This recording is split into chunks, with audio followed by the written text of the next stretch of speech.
It's Friday night, everybody. You know what that means. It's Friday night. Let's have some fun. Let's get together and play a ton. Hi, we're Matt and Jon, the content creators for Friday Night Games. We want to immerse you into our love of the hobby by educating and entertaining you through our board gaming adventures. Our podcast lands every Friday, and we create for Instagram, Twitter, and YouTube. This episode is sponsored by TabletopRenaissance.ca, located in our hometown of Windsor, Ontario, Canada.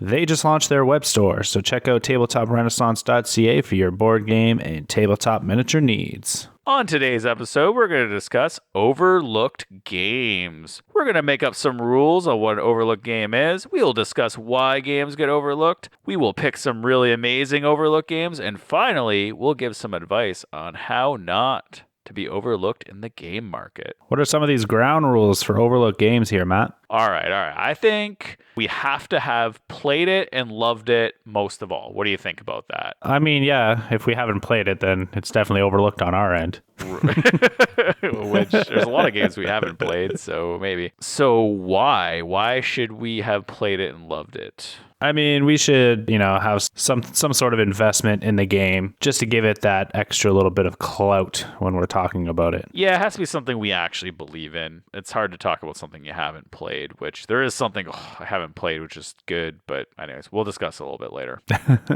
Number 2, it cannot be overhyped. What does that mean? Oh, sometimes when games come out, it just seems like everybody's on it, all kind of seeing through that on your socials and stuff. Yeah, usually I pop open the web browser on Twitter and I'm like, oh, I guess everyone's promoting this. Yeah. Right now. Hey, there's my grandmother. What's she doing? She's playing Arnak right now? Holy smokes. Yeah. Why do you think it shouldn't be overhyped? You're looking at when you're trying to market a game, you want to get those influential people to have a voice in your game, promote your game as much as you can so that your game will sell, especially if it's like a Kickstarter game. I think for sure, when a game comes out, yeah, you're right. If it's a Kickstarter game, you have a lot of people be like, you got to play this, and you're like, do I need to play this? Are you saying that because you got the game, it's a Kickstarter, or are you saying it because you actually have to play it? Yeah, and I think too, sometimes hype is a little too real, I guess. And sometimes that hype can make your expectations big. Sometimes that can be deflated when you play a game. You're like, eh. Oh, yeah. I have that with movies all the time. Whenever someone says, I'm going to love this movie, I always come out of the movie like, it was fine. Yeah. But then when I go see a movie and I think it's going to be the worst movie ever, I'm like, man, it's actually pretty decent. Yeah. That's funny. So what year? So a third thing, I think it could be from any year, but I want to keep it more recent, maybe 2016 to 2021. Yeah, the game I picked is from 2020. Okay. Mine's from 2019, maybe, I think. Nice. 2020, 2019, yeah. But I think it just needs to be more recent. This doesn't have to be the case, but I want it to be relevant in print and you can get it. So if I'm about to say a game hey, you need to go check out this game, I think it needs to be, you could buy it, basically. Right. The 4th rule is it cannot be in the top 1,000 on Board Game Geek's top list of games from 2016 to 2021. But I guess that the top 1,000 is all the games from every year, so can't be on that list. Why, is yours on it? Is yours on that list? No, I doubt it. I didn't even look, to be honest. Okay, well, we'll check it later. Cross-reference. Yeah, I don't think it is. That's good. I think that's because the lower it is on that list, the harder it is to be recognized. The top 1,000 are mostly popular at one time or another, and they've been hyped up or promoted or played or whatever. Yeah, I mean, for what it is, it's actually kind of close to it, but it's not, so... Oh, okay. All right. I trust you. And then finally, and this is kind of obvious, it can't be an expansion to a top game. So for instance, Unmatched or Villainous has a bunch of games. It can't be it just can't be an expansion. Okay. I don't think that counts because there goes my game. No, I'm just kidding. Let me scratch off all the Villainous games right there, right? I just think that, an expansion is sort of like how a board game company gets their original game played, right? Like they know they have a good game and their set is not played a lot, so they just release an expansion and it gets a little bit more hype, you know? Yeah, for sure. I guess there's rules against that, like Villainous and Unmatched. They're just releasing more characters and they're all standalone, so it doesn't necessarily mean that at all. But you know, I just want it to be something that that's it. This is the game. You know, it's under recognized, and you're gonna love it. So just to recap, you know, we have played it and loved it. It can't be overhyped. Could be from any year, but we want to keep it recent. It's not in the top 1,000 on Board Game Geek, and it's not an expansion. Sounds good. Anything else you want to add to that before we get into our picks? Do we have to both play it? I don't know if you played my pick or not yet. No, I don't think we both have to play it. Okay. But there will Then be we're one good. we pick together that obviously we'll both have to play it because we picked it together, right? All right. So those are the points, how we chose our game. But before we get into the games that we chose, John, why do you think a game is overlooked? There's a lot of reasons, I think. I mean, there's a bunch of games that get released every year. Some are obviously more popular than others, you know, especially if it's like a Kickstarter game and you kind of run alongside a campaign that is larger, you can kind of get lost in the noise a little bit. Mm-hmm. And I think like what it all comes down to is just like marketing strategy or marketing budget from the company. Nice, because those are my main 2 points, which we'll get into in a second. Yeah, I mean, because, you know, you can have a marketing strategy, but if you don't have that budget, you're not going to reach as much people. Yeah, so let's break down marketing a bit, okay? So, you know, obviously there's more to branding than say Batman, right? Right. So we always use Batman as like a huge IP branding thing. Maybe because you love it. Maybe. But I think there's like 3 points, and I'm sure you could agree with me. So the brand could be the company, the brand could be the franchise, and the brand could be the market. And I think that those are the 3 things that really sell the marketing of a product. So brand as a company is simple as that the company produces great games, so whatever game they produce is going to sell. And the 2 main examples of that are Letter Games, who make Root, and Stonemaier Games, who make Wingspan. Yeah, I'd even throw like Pandasaurus in that too. Yeah, okay. So Pandasaurus is in there too because their quality of their game is always going to be top quality. You know the game you're going to get is going to be a really good game. Yeah. Right? So I think like that has huge influence. Do you agree? 100%. When you see the brand new, you know, Pandasaurus brew coming out, for instance, what comes to your mind? Oh, I just know like I'm gonna like it. I'm gonna use a term that I hear off Dice Tower, and it's called trust equity. So basically, you know, I've been played a lot of Pandasaurus games, and I've enjoyed most, if not all, of the games from them. So I kind of just have that, you know, they're gonna put something out, I'm probably going to enjoy it. Right. That it is what it is. I'll just pick it up. And we talk about this in other podcasts too. If you're like a lesser known company, you know, you're launching a Kickstarter or you're launching a game, I don't know who you are. Why do you want $100,000 of our money, right? Like, because I need to make a company, John. And I need your money to do it. You're a little bit less trusting with that, with an unknown person to give your money to, right? Because there's a lot of Kickstarter campaigns that are still successful, yet you never see anything, right? Look at a game that Bill backed like 3 years ago, still hasn't shown up. Well, probably never will. Well, you know, yeah, yeah. But that should be on our list. I'm just kidding. That totally should. That should be the game we choose together. Yeah. So I mean, like your brand is 100% going to influence whether or not I purchase something from you. Oh yeah, you know what? Like look at Letter Games and the Root expansions. Like the Root has obviously been an amazing game and it's sold a lot, but they put out the 2 Marauder expansions and the second Clockwork expansion. I think they got like over 2. I actually don't know, but last time I looked, which was very early in the campaign, they had over $3 million. Right. So you know they're going to be successful and people are backing it because they know that they're going to get their game. There's trust there. Right. So it makes sense 100%. So what'd you call that word? Trust equity? Trust equity. Yeah. So how do you lose trust? Sorry? How do you lose trust? Not that I'm writing down that as a note for my game company. A bit like I said before, right? So if you back something from a company and they don't deliver, you know, you're gonna lose trust in that company or that publisher or whatever. So to lose trust, I just need to lie, basically. Or, you know, you deliver something that wasn't promised or something, you know, like it's not the quality that you were expecting, I guess. Okay. Yeah, there's a lot that goes into a game being overlooked. I think it just really comes down to marketing. All right. Well, how many people have played it. We're still on marketing here. So I had brand as a franchise, and the brand can be a market. So brand as a franchise is pretty obvious. That's Batman, and we talk a lot about that on every podcast, right? And I think now that you're throwing words in my head, I totally agree with it. And trust equity with Batman is that you expect the Batman product to be high quality, correct? Yep. Like when sometimes that lets me down, but that's just, it is what it is. I still go back to it because you have such a high thought of the brand itself, right? Right. And then finally, brand is a market, and that is who you're pitching the game to, in my mind. And the board game industry is pretty diverse, but I mean, realistically, when I go to conventions, it's a sea of males, right? So yeah. you know that they're going to be marketing mostly towards males. I mean, there's a lot of great games out there. There's games about for instance, Calico is about cats and sewing, and it's a fantastic game, and everyone should play it. But at the same time, there's also very male centric games too, which are definitely targeting males, right, through art or whatever. I don't know. I think that's going to change. I hope so.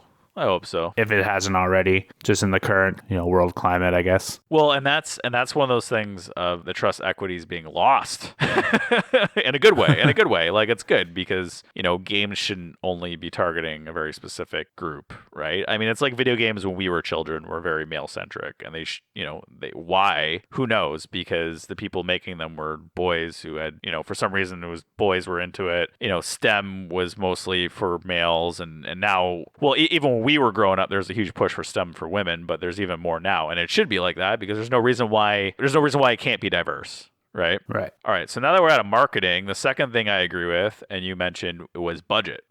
Right? If a company's small and new and doesn't have money to send out games to advertisers, or in this day and age, an advertiser is a content creator like Friday Night Games _official on Instagram. Get your pictures taken. Get your pictures taken. We may not do a podcast about it, though. I'm going to throw that out there nowadays. I know there's some crazy rumors floating around the internet about how we will do a podcast about your game if you send it to us, but that's not true. You better talk to us first. Yeah.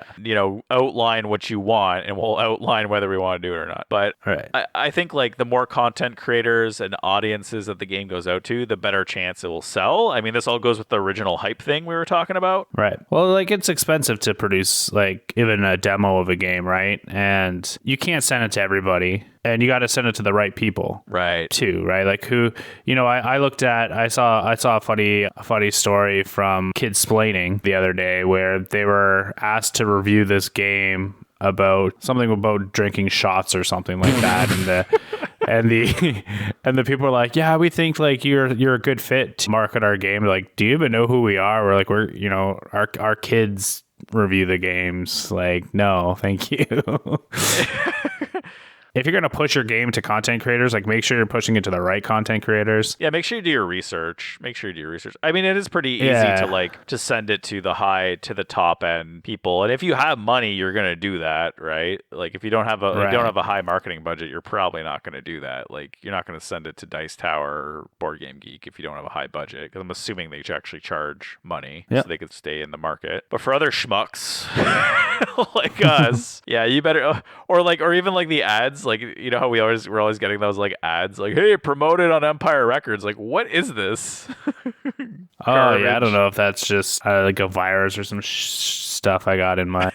Oh, that's probably. I gotta look into it because it's probably just a bot. They're probably just bots going around. Yeah, I just delete it. Yeah. Oh, you can delete from Instagram. That's cool. Yeah. But anyway, so a content creator is basically like a billboard, and you gotta know your brand, really. And right. Do you really want to tell people every game is the best, or do you want to push the right people to buy the right games, right? And I think we were in this at the beginning. We're oh, we're board game reviewers, and we're oh, there's no bad game. And then I'm later on, I'm oh, there are bad games. But I think the games have to be set up for the right people, right? Like you can't just Right. there are games out there like here's a game, check it out. Make sure you do your research. Like don't just just because you see someone with a game doesn't necessarily mean it's the game for you or it's good. Yeah, that's why I like kind of like when we preview games, we're like, this game may not be for us, but this is who will enjoy it. We could see that, right? Like we could see like Yeah. an audience. Sometimes I see a game and I'm like, ooh, this is marketed wrong. I do see that occasionally too. I'm not going to mention any games because I don't want them telling us to take their name off our podcast like what happened to us before. Yeah, can you guys not mention us in your podcast? Like, well, that podcast is out. We're like for like 6 months. Yeah, I'm pretty sure we're not the reason why your game isn't selling. Let me tell you, it's definitely not us. Yeah, life of a content creator. But anyway, so I feel like there is a lot of content creators out there that will tell you every game is great and you have to try everything, and like they kind of don't want to be negative because we understand it's hard. Or there's other content creators who are super negative and people love their content. Yeah. All those people are more successful than us. I'm gonna point that out too. But it's just like I don't know. It just gets tiring. Like if you have like, I'm going to be always negative or I'm going to be always positive, you're like, ugh, just tell us what the game is, really. We'll decide. All right. And then finally, so that's budget.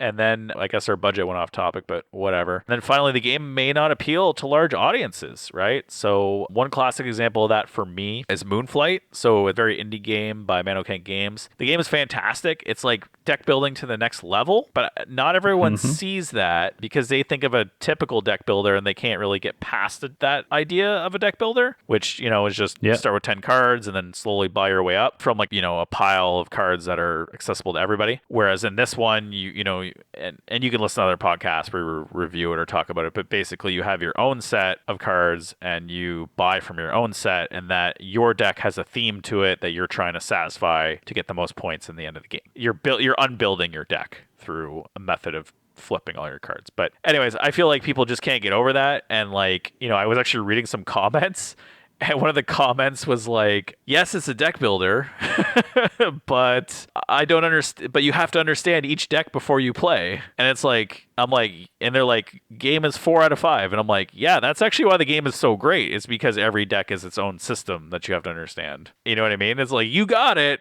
but you didn't get it. Right? Maybe the game isn't for you. Maybe you need to play more deck builders before you go into this game just so you could kind of warm up to it, I guess. Or maybe you just don't like that idea that you have to learn many different systems. Like, I don't know. It's interesting. With Manokent Games and Moonflight, obviously there's a lot of things going in there. There's budget, there's brand, and obviously large audience. It's hard to get to. So on that note, John, what is your overlooked game? And by the way, I have no idea what John chose. Go ahead. I chose a self-published game that I got off Kickstarter last year. Ooh. And the game I chose was Spire's End, designed by Greg Favreau and art by Benjamin Wiseman. Nice. So Spire's End is a solo and cooperative game that's kind of told through an interactive story-driven scenarios through cards that you play. It's sort of like a dungeon crawler type thing where you have to fight enemies and you make choices, and those choices affect how your game turns out. Does it solo? You can play it solo, yeah. Okay, sweet. Or you can do it cooperatively. It's pretty simple to set up. Rules are pretty simple. There's minimal components. What I really liked about it is that it really just like immersed me into what was going on. So basically in the game of Spire's End, you're in like a kind of like a Viking-esque town, and this random spire appeared out of nowhere, and a lot of the townsfolk disappeared. So you enter this spire to see what's going on and save the town, essentially. So you pick some characters to play with during the game, and you just kind of battle villains as you go along. And some of those villains give you special abilities as you move through the game. You try to get as far as you can, hopefully get to the end by just going through the story. I haven't beat it yet, so I'm looking forward to that. What's cool about it, they are releasing like a little expansion that I think it's like a separate story in the same world as well. So that's kind of cool. So yeah, it follows number like 3,940 rank on Board Game Geek. Got a high score of 8.2. Wow. From people who've played it. How many plays or how many ratings? I'm just curious. There's 259 ratings. Yeah, see, it's too low for them to give it an 8, right? It's like weighted by number of plays or something. Yeah. Huh. So what'd you love about it? First of all, the art is what sold it. I think you saw it first and you had mentioned it, and I pretty much backed it just without even looking at any of the videos or anything like that. Oh, I just really? thought the artwork was gorgeous and the game was actually pretty good. It was really immersive, which was nice, and I kind of took my time playing it and just playing slowly to get used to the rules and how like the fighting system works or the combat system works. And yeah, I got about maybe halfway through and then my characters died. Okay. So I stopped, but I haven't played it since my last playthrough, which is about a month or two ago. But yeah, it can be really quick or it can be a really long game, which is pretty cool. And just making sure you make the right choices as you move along. Is there anything you didn't like about it? I felt it like a little confusing to like start it. Yeah, I totally turned this into What You Played Wednesdays. By the way, that's a plug for it. You can check out a lot of Canadian content creators on What You Played Wednesdays by Bridge City Gamers. And I had a hard time like getting into like the fighting, the combat thing, but once you get used to it, it's pretty easy. And I I feel like I always want to cheat when I play solo. Oh, just so I can get through the game. Oh my dude, I'm playing Arkham Horror, the LCG solo again. Yeah. And all I do is cheat. I'm like this game is like brutal. This is stupid. So I just like start like, no, I didn't draw that. And like I didn't draw that chaos token. I didn't draw a -4. Yeah. I drew a 0. Stuff it, game. So I tried not to cheat too much when I was playing this game. I wanted to have like a real experience. But yeah, it was really fun, and I feel like not a lot of people are talking about it, and they should, because it was good. I feel like it did. I feel like it didn't get a lot of hype. It did get on someone's like top game of 2020 list, but the thing is, when it's a Kickstarter and how small it is, it's hard to acquire the game. And I think like that is kind of a problem too. Like you can't get it to a large market, so yeah, it's harder to get. Well, it's self-published too. It's not by a large company, so right. So you basically have to go through that's a huge thing. You have to go through them to get it. Right. Yeah. But they are doing a second printing. Sweet. At spirezen.com. This is, not sponsored or anything, but there's a second printed coming, so you can pre-order that now. And they got over 900% funded on Kickstarter, so. Nice. That's good. Not too bad. That's real good. Cool. So you want to hear my game? I do. To define my game, I just kind of looked through every game we played since we started recording, which was like 2019. And the game that came to mind was something I actually played at PAX Unplugged with fellow content creator Adam Factor from Sprites and Dice. And that game is Humble Tea Party, 2019. I guess it's kind of themed. I was going to say abstract, but it's a theme game designed by Nansumu. And it's self-published. The game, we actually reviewed it when we used to review games. Remember that?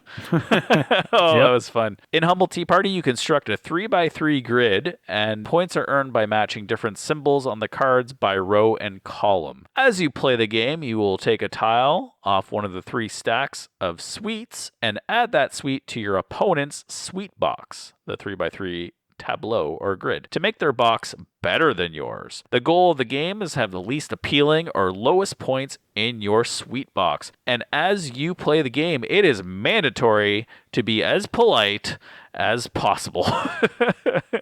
In typical Japanese tradition. It's also funny because that game is not ranked at all and it has 10 ratings. Really? Yeah, it only has 10 ratings. So I'm like, I think I'm one of the 10 ratings. I rated it like, I don't know. I think I rated it an 8, maybe. Maybe I rated it a 7. I don't know. Nice. I rate a lot of things a 7. No, I rated it an 8. And it really hasn't been played at all. Or at least if it has been played, it really hasn't been rated on Board Game Geek. Why do you think that is? Well, let me get into a couple points here. So what I loved about it is that it's simple to play, it's fast, it's fun, and it's the most Japanese game I've ever played, as in like, oh, you are way better than me. Let me help you become better than me. We played it as a group several times, and actually I think the group asked to play it several times, which is pretty not normal for our group. And there's downtime between turns, but you actually have to pay attention to everyone's sweet box, and there's like this like math going on that really kind of brings you in, so you really have to like be in the game. Like you can't just be doing something else. I also think that it appeals not just to male gamers but to all gamers, and it is literally for anyone, probably any sort of human older than the age of 13, because the math and attention thing. But if you're a smart kid, maybe like, I don't know, like if you're John's kids, maybe 6, 7, who knows. What I disliked about it is that you need more than 2 players, which sucks because when I brought it home from PAX Unplugged, my wife is like, I am so excited to play that. I started reading the rules and immediately I'm like, oh, 3-6. And I'm like, oh, and there's no solo mode, but that's kind of understandable. The other thing is that it is awesome that it is actually a small box game and it's 3 to 6 players, which is pretty decent.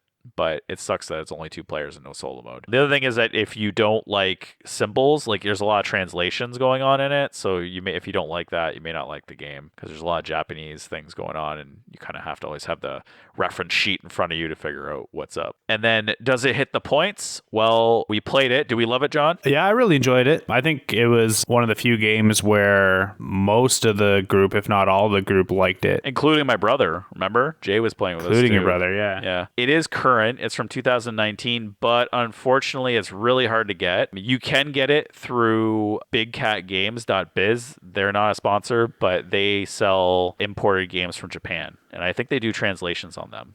Nice. So they have a lot of games. Well, I shouldn't say they have a lot of games. They actually have a limited number of games that they bring in, but they're usually very good, and you should definitely check them out. The game is not in the top 1,000 games on Board Game Geek because it's not ranked. It is not an expansion, and it is not overhyped. In fact, I haven't seen any buzz about this game besides from Atom Factor, from Sprites and Dice, who happened to demo it with me. So big. I'm looking at it on Board Game Geek, and I see that we're the only written review on there too. Oh, really? That's hilarious. I don't remember writing that review. So. I think I wrote it. I might have wrote it. But man, isn't that crazy? So we're basically the original hipsters of that world. There you go. So us and Adam. So big shout out to Adam. I know he's not a listener, so. But yeah. So what was the original question? You asked, why is it not played? Yeah, why do you think it's not rated very much? Because you can't get it. That's what I think. I think it's just like, because it's from Japan and it's a very Japanese game and is probably produced in Japan, they don't, it's probably hard for them to bring over these smaller games into North America because they have to compete with the larger theme, you know? So did your game hit all those points? Was your game, you played it, you loved it, right? Yeah. It was not overhyped, so content creators weren't really pushing it. Maybe a few, but not many. It's recent. It's from 2020. It's not in the top 1,000. You said it was ranked what? 3,000? 5,000? Yeah, 3,500 or something like that. Okay. And then it's not an expansion. So yes, it does hit all those. And so does mine. So yeah, we highly recommend both of them. So mine was Humble Tea Party by Nenatsumu. Oh, sorry if I pronounced that wrong, but you get that at bigcatgames.biz. And yours was what? Sorry, John? Spire's End. So you can get that at spiresend.com, I think. Okay. So I mean, if we're looking at games together, John, on an aside for like 20 minutes, we were just trying to figure out what games. And I think we came to a conclusion of 3 games, but we definitely narrowed it down. So 3 was definitely Cosmic Colonies, which you haven't played. I played. I didn't think it was as good when I played at Gen Con, but the more I think about it, the more I liked it because I feel like I played a lot of other games similar to it. It's kind of like a Tetris-y game of like trying to cover your own spaces on your own board to get points. But the more I compare it to other games, the more I liked it. The second game was Hocus Pocus, which we both liked. Yeah, Hocus Pocus was cool. Yeah, I feel like it got a lot of hype when it was like announced at Gen Con online last year. I really didn't get anything beyond that. Yeah, and I picked it up I know it was released to the bookstore, Indigo Bookstore here in Canada, as like an exclusive around Halloween this year. So I think last year. And I think, I was looking at 401 Games and I think it just started coming out on the new release section there. Oh. So I think maybe more people will start getting it maybe this year. Yeah. Because that's another thing. When they release to like big stores like that, like they may get more mainstream bought, but less board gamer bought. You know what I mean? Mm-hmm. And then finally the last one, which is actually kind of in the similar boat. It's called Here to Slay, and it's made by the people who made Unstable Unicorns. So there's 2 things with that. One, when the game did its Kickstarter, it was super hyped. It was super successful, and it's a great game. But after that, I actually heard nothing about it. Right? Yeah. And it was one of it was honestly one of the of the games we played in 2020. I would say it was like Novi's favorite. Like Novi loved it. You couldn't get enough of it. Yeah, it was a really good game. I think probably what killed it for that was the all-in package.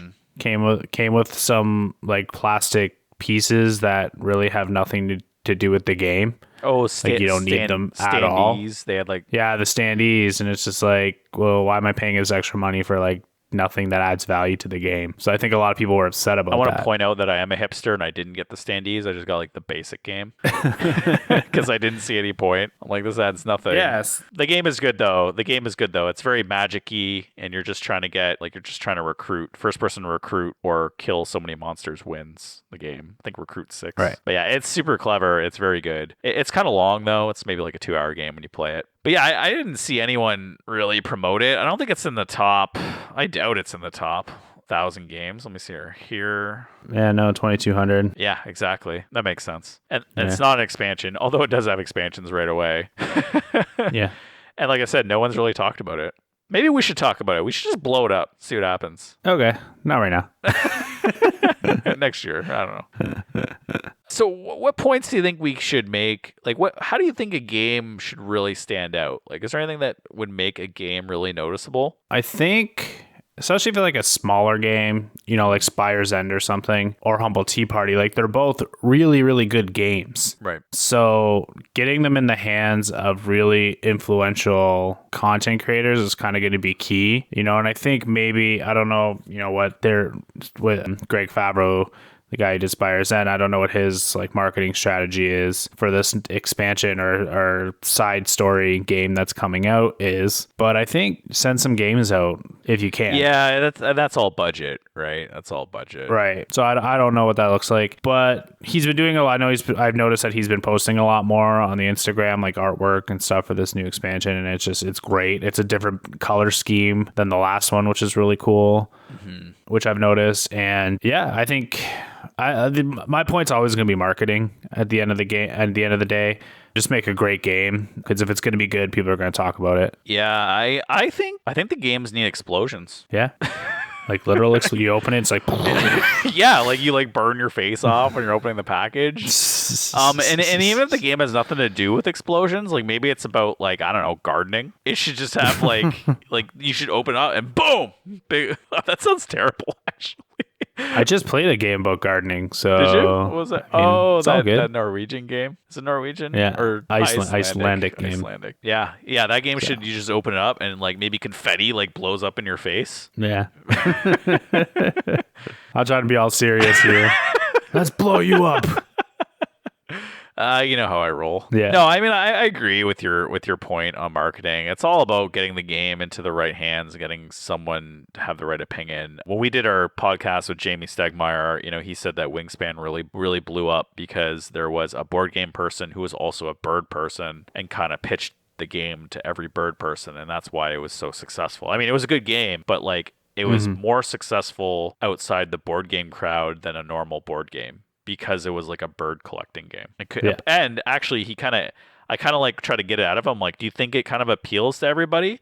You know how I was saying earlier that like games are very male centric, board games are very male centric, but his game is actually like everyone centric, because birds are really like, anyone could like birds, you know? My grandma could like birds, my mom could like birds, you know, I could like birds, a person who likes dungeon crawlers could like birds. So anyway, the point is like I was actually trying to get out of him like, hey, do you think it just appeals to anybody? And he was just kind of like, no, I think it's just because the right person with the right mindset promoted it. And I'm like, oh, okay. I'm like, you know, it did win 2019 Game of the Year. Like Elizabeth Hargrave knew what she was doing when she made it, right? Yeah. So on that note, I think it should appeal, or you should at least claim it appeals to every audience, even though it doesn't. Like, for instance, John, does Spire's End appeal to? Is it a game about animals? There's rats in it. Does your game revolve around cooking? I'm sure you have to travel through some sort of kitchen. Does your game revolve around gladiatorial combat with crazy weapons? Yes. Does your game include cats? No, there's rats though. But does it include cats? Not that I've seen so far. But does it include cats? Can you see me winking? No, I can't. Oh. I mean, sure there's animals. There's other animals. I'm sure. Well, I know one of the warriors is wearing like animal skin. Boom. It's probably cat. There you go. Ooh. Yeah, we'll just pretend like it's not wearing cat skin. And then what'd you say your game was about again? Gardening. Exactly. I really like it. I will buy 1,000 copies. Thank you. Nice. Go for it. Oh, and it needs to contain a brand. Right? Like it needs like you just need to slap something on it. Like what should Spire's End slap on it? What do you think? You know what? I think like a big publisher should pick it up and produce it. It's a sweet game. Okay. So Pandasaurus. or the op. The op. Well, the op would like combine it with something though. Yeah. Oh, by the way, that reminds me, if anyone listened to our Rallyman GT 5-minute thing, what you played Wednesdays, I think they should make a Mario Kart version of Rallyman GT. Are you with me on that? Oh, that'd be fun. Man, that'd be so amazing. I'm gonna pitch it to Ross tomorrow. I'm just gonna like post it. I'm like, dude, we played Rallyman GT. You need to do this right now. So yeah, wow. Oh man. Okay. And then you were saying, so basically we need to send it to the right content creator to buy in, right? Yeah. Yeah. So on that note, I think you should play on people's emotions. Like make a situation, like it's just got to be like, it's got to be either ridiculous or funny or heartwarming, like imagine a commercial for Spire's End, right? And then I don't know, what's the game about again? Well, listen, so your entire civilization is not the right word, but your entire, civilization, your entire country or city has been like sucked in by this giant spire that has appeared out of nowhere. I mean, it's a heart-wrenching story, right? You're trying to save, your clan and your people. Yeah, right? So and you're the only one that can do it. So we twist that, like you're in a clan of puppies and you gotta save all the puppies and you're the only one who could do it. Too many puppies. And then we're back to Puppy Kingdom. Remember that? We're back to Puppy Kingdom. There you go. Just turn Spire's End into Puppy Kingdom. I like it. Is there anything else that can make this game become noticeable besides my clearly sophisticated, very serious points that I threw out there? Yeah, just make a great game, get it in the hands of the people who match your brand, set aside some money for that budget to promote it with some content creators. And I think your game will be good. If it's not your goal to be published by a publisher and you just want to get your blood, sweat, and tears into the hands of some people, do that. Just make sure that you have a great game on your hands. And if it's that good, people will talk about it. Yeah, I agree. Yeah. So, I mean, if you're listening, check out Spire's End. If you can snag Humble Tea Party somewhere, grab it. They're both really good games. I'm going to take some more pictures of Spire's End. And I'm going to eat the pastries in Humble Tea Party. I'm just hungry. All right. Is that everything? That's it. All right.